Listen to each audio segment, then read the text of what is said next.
Pet yakni ke Kloi Phi Delivery.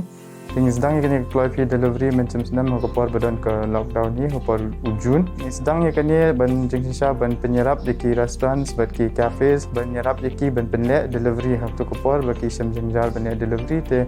ni offer yaki ke service tang for delivery. Pakani kapor pat mentau senam pat ki kawan ke situation ba kerja yang kum last year badan ke lockdown pat nakaliang ke items pat ki yang kita ke platform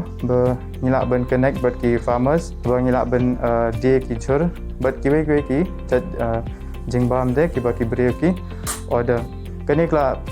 playlat jingi haba ngilak ben ya connect bat ki farmers baki khamtam ki nongrep hakni ke por ki semjingjar ben day ki jhur ki jongki khamtam jhur bos new kloi te kila ailat jingi ba banginya banya connect bat ki bakila ben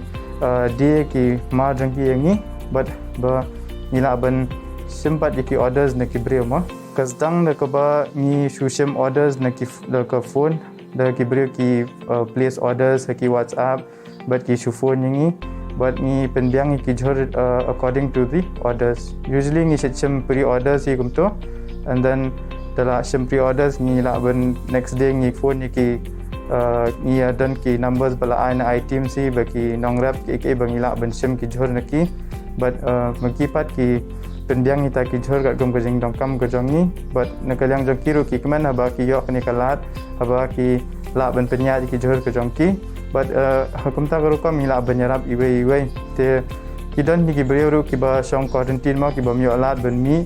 te kani ka aila de ki bakina ban phone yang hiru bangin penbiang ki hakani ka por ngila la ban itho ya bon got ki breu ki ba ya de jhur ya de do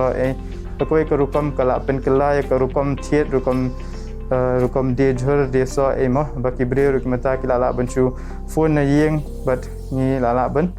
penbiang ki